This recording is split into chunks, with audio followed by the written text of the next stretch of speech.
Five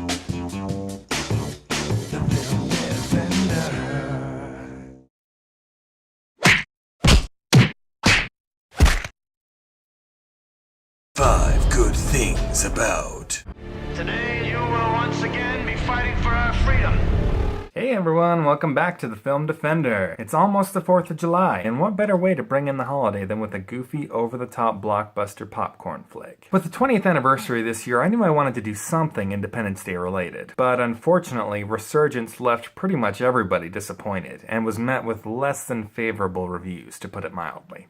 But does that mean it's all bad? I propose there are at least 5 good things about Independence Day Resurgence. Thing number 1. I actually really like the premise of this movie. Picking up 20 years after the original in a world of peace where we've integrated the alien technology to improve our planet is a pretty cool place to begin this sequel. The fact that their entire defense program has shifted its focus to protection from otherworldly attacks makes sense given what happened in the previous film. And it's still not even close to good enough to take them on head to head, which makes for a more exciting story. Thing number 2. They brought back almost all of the characters we loved from the first film. Apart from Will Smith's unfortunate absence, I love that we got more from Jeff Goldblum and Bill Pullman's characters, not to mention Judd Hirsch, Brent Spiner, and even a nice little cameo from Robert Loggia before he passed away.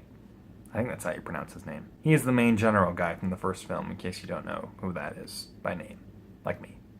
I didn't know. I had to look it up. It's kind of a shame that the story doesn't really focus on them, but I appreciate that they try to keep those characters as involved as possible. Thing number 3. The movie had a ton of fascinating ideas. We get hints of an impending invasion in the first film, but to hear about a ground battle that's been taking place for 10 years involving African warlords was a really intriguing concept. I also appreciated the residual psychic connection that people were dealing with, given the whole hive mind idea that's introduced in this film. It might sound kind of crazy, but there were so many cool ideas here. I kind of wish they had broken it up into 2 films in order to flesh them all out. Thing number 4. The scenes of destruction are pretty spectacular. Just like in the original film, we get some breathtaking scenes of devastation as the alien ship, now 3,000 miles in diameter, settles over the entire Atlantic Ocean. Granted, it's the only scene of mass destruction that we get in the movie, but it was striking enough to leave a pretty strong impression. And finally, thing number 5. It takes a lot of chances and isn't afraid to fail. This movie introduces a lot of good ideas, as I've previously mentioned,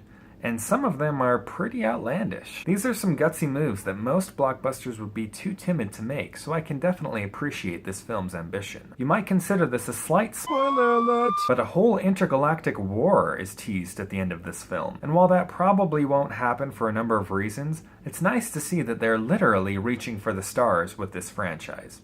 Good for them. So there you go.